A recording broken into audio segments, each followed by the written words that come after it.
అమ్మగారు మీరు అయ్యగారిని కట్నం ఇచ్చి కొనుక్కున్నారా అండి?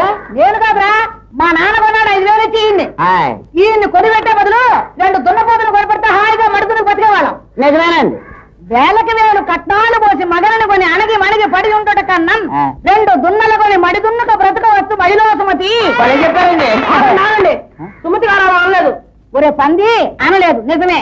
మా ప్రచారం కోసం నీలాంటి వాళ్ళకి బుద్ధి రావడం కోసం మా ఇష్టం వచ్చాడు మేమే మార్చుకోమే. వీల్లేదు, అలా మార్చడానికి వీల్లేదు. పంచాంగం ఒప్పుకోదు. శ్రీరామచంద్రుడికి సీతాదేవి తండ్రి కట్నం ఇచ్చినట్టు భారతంలో స్పష్టంగా రాసింది. ఒరే పంది, నా చేతిలో రాసింది రా స్పష్టంగా, నీ వీటిలో ధనాదా పడాలని. ఆయన శ్రీరామచంద్రుడు గారికి ఇచ్చారేమో, నువ్వు రావుడా, నీ మావ రావుడా? దూరవసరా ఏమిటే వాడి మీద విరుచుకుపడుతున్నావు? మీరెంత మొత్తుకున్నా కట్నాలు ఇచ్చేవాళ్ళు ఇస్తూనే ఉన్నారు, పుచ్చుకునేవాళ్ళు పుచ్చుకుంటూనే ఉన్నారు. ఒకరి సంగతి నాకు అనవసరం. నా కూతురికి మాత్రం కట్నం ఇచ్చి వరుణ్ కొనిపెట్టను. అమ్మా గంటైనను కట్నలే